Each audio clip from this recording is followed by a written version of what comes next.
Welcome to Walking Distance Madrid. We hope you're ready for the most exciting vacation you can possibly take. Madrid will take you in for an unstoppable urban experience that may perhaps begin only in the late morning hours, but will absolutely carry on deep into the night. Do you want to know where you can catch up this exciting view? Stay with us to the end of the guide and find out. So come and join us for a wild vacation full of food, shopping, culture, style, beat, and people. Lots and lots of people. Just before we start, we'd like to invite you to subscribe to our YouTube channel. Click now on the subscribe button here on the screen, and you'll enjoy lots of other guides to fascinating destinations. You can also click on the link to our website, which appears right now on the upper left-hand side of the screen, or through the link in the description to make hotel and flight reservations to any location you choose. Back to Madrid. Our tour of Madrid will be divided up into 3 days, and we'll arrange the whole thing around the city's main street, the Gran Via. On the first day, we'll visit the lively street, famous squares, and a palace. We'll dedicate the second day to iconic buildings, the Museum Triangle, and parks. And then on the last day, we'll visit exclusive neighborhoods and the coolest part of town. So come on, let's dive right into Madrid and start, where else? On the main street, Gran Via. This is the bustling central street of the city. There are no tourists who haven't walked along it and no local who hasn't spent time here. If you are in the mood for shopping, this is definitely the street for you. You'll find stores from all the leading brands around the world in giant complexes located all along the road, along with hotels, restaurants, cafes, and cultural venues. It's all on the Gran Via.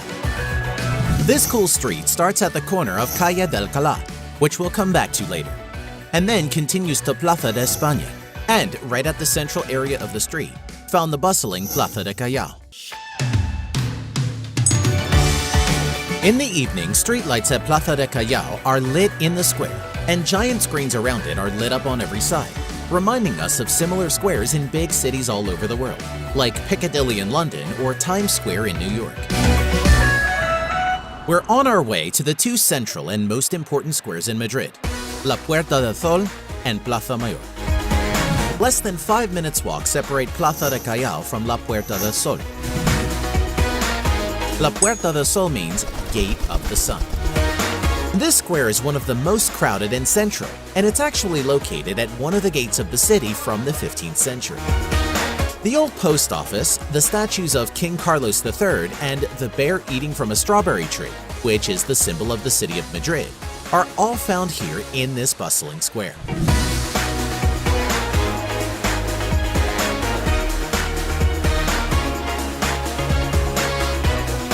About another 5 minutes walk away according to Google Maps, and we're at Plaza Mayor.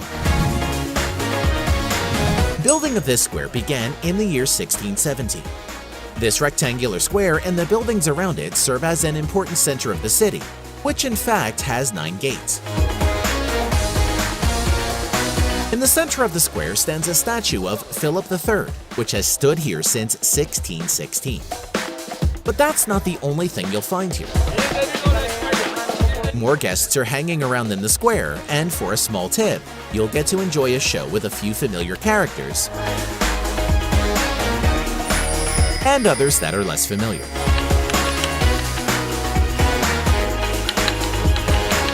We feel like this is the perfect time for lunch.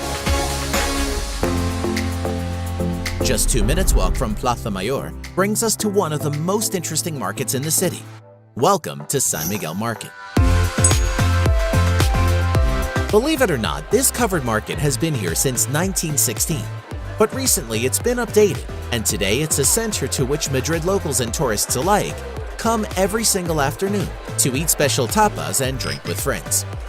The unique atmosphere and fashionable area so full of typical Madrid style. The fragrances and flavors will surround you from every side, and you won't find any kind of food or drink here that you won't want to sample. Take the time to stroll around among the different stalls. Try to grab a table, and most important, leave room for dessert.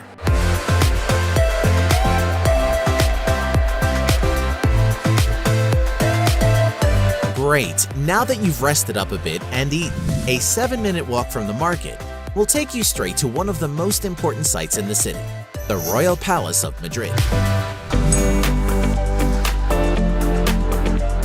This impressive building has gone through many incarnations since the 9th century to get to its present form, and it's considered one of the largest palaces in Europe. The palace is the official residence of the Spanish royal family, but serves mainly for ceremonies and hosting festive celebrations. The amazing floor area is 350,000 square meters, and that includes about 3,500 rooms. Without a doubt, this site is a must-see, visiting the inside or even just from the outside. We recommend getting to the palace early because the line gets very long, especially in the summer. Not very far away, we can head on a tour of the Sabatini Gardens, spreading out right next to the palace.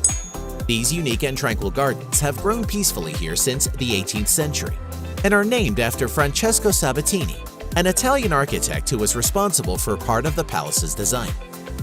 A romantic hedge maze is an excellent place for an afternoon stroll. Facing the royal palace stands proudly the Almudena Cathedral. The plan for building this cathedral started in the 16th century, but only in 1993, yes, that's right, 1993, was work finished and it opened to the community. But it was well worth the wait. The cathedral is an artistic creation in its own, characterized by modern design, in which there are also works of local artists on display. In the cathedral itself, there's also a museum, and on the upper floor you can view Madrid and the Palace Plaza, an excellent place to wrap up our first day. But don't head to sleep just yet. Because after all, there's Madrid by day and Madrid by night. If you feel like discovering the nightlife of Madrid and also getting to know people from all over the world, we recommend that you join a pub tour from Madrid Travel Company.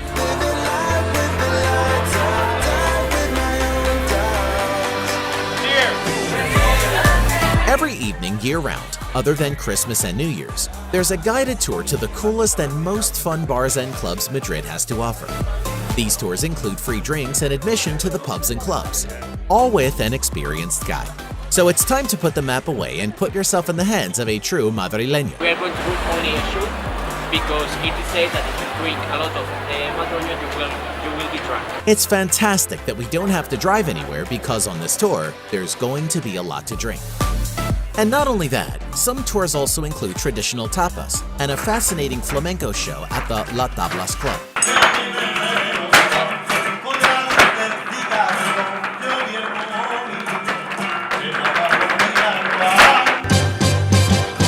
The tour is also the best time for dipping churros in chocolate. You are going to see how they make churros.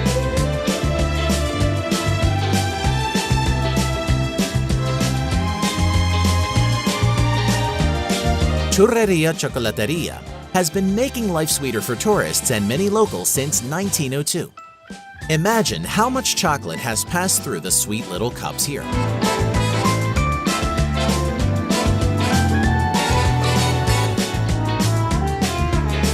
A link to the Madrid site appears right now in the description.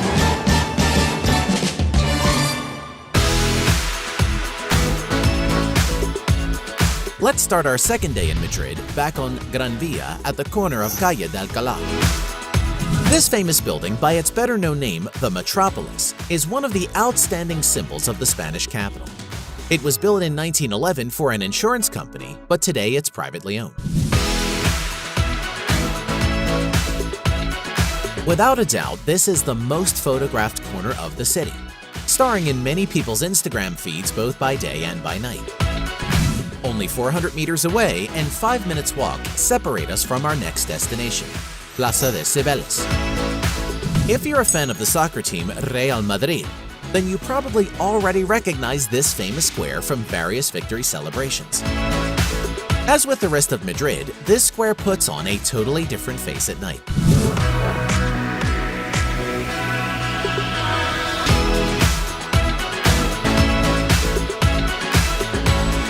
Let's keep going with our tour.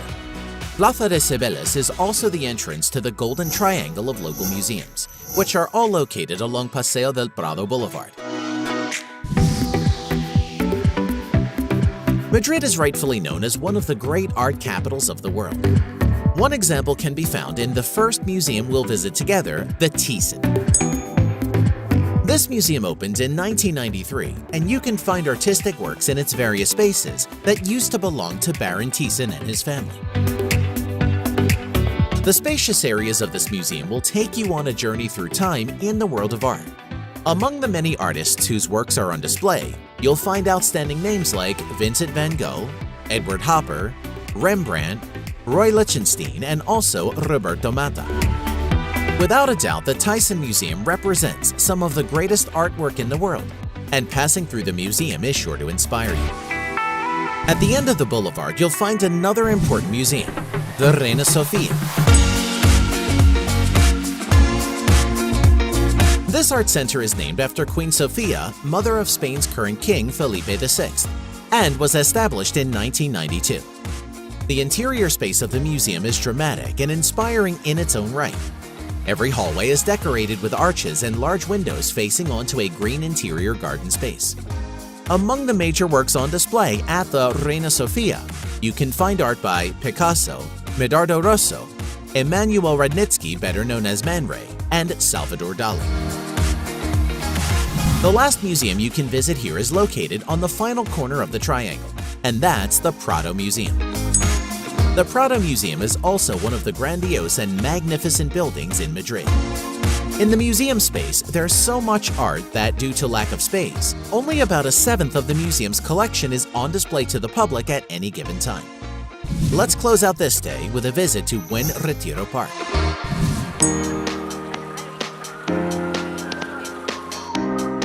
This is the largest and most central park in the city. On weekends, this park draws locals and tourists alike who come to enjoy sailing on the lake, shows, and urban nature walks. One of the most popular areas of the park is the Crystal Palace. This fragile, transparent structure was built in 1887 and served mainly as a greenhouse for exotic plants, but today it hosts art shows. The park itself is a great place to rest and to wrap up another day spent enjoying Madrid. Our final day here will be dedicated to two different and outstanding neighborhoods, Salamanca and Malasaña.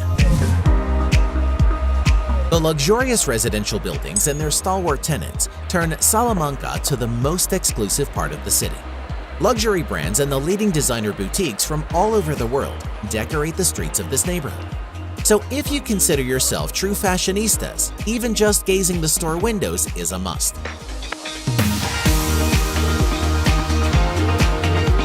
A few metro stops away from here will get you to Malasaña. This is one of the trendiest, most fashionable areas of Madrid. The atmosphere is so different from the touristy parts of the city that it will offer you a unique glimpse into where the Madrid locals actually hang out. Cafes and street vendors of secondhand goods, bars, and specialty stores, it's all here.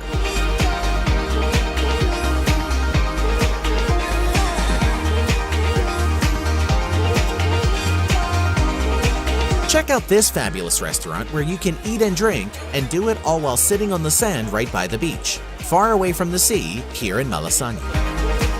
Of course, we can't finish our tour of Madrid without a repeat visit to the greatest lookout point in the center of the city during the golden hour, which is also the perfect time of day for a glass of sangria. We recommend you return to Plaza de Callao and go up to the top floor of the El Corte Inglés department store. There on the upper floor, you'll find a fascinating, delightful dining area, which offers an impressive view over the city, from one side to the square on the other. Hurry to grab a seat near the large picture windows, the perfect way to end your tour of Madrid. Just before we continue, we would like to share with you our special guide to one more beautiful place in Madrid. All you need to do is go to the description here below and click on the first link. Then put your email address and we will open our special guide to one more amazing place in Madrid. So go to the description, click on the first link, and put your email address. We hope you've enjoyed this guide and we welcome you to subscribe to our YouTube channel. Click on the walking distance logo that appears now on the screen and keep on enjoying other guides to all your favorite destinations. So don't waste your time. It's all walking distance.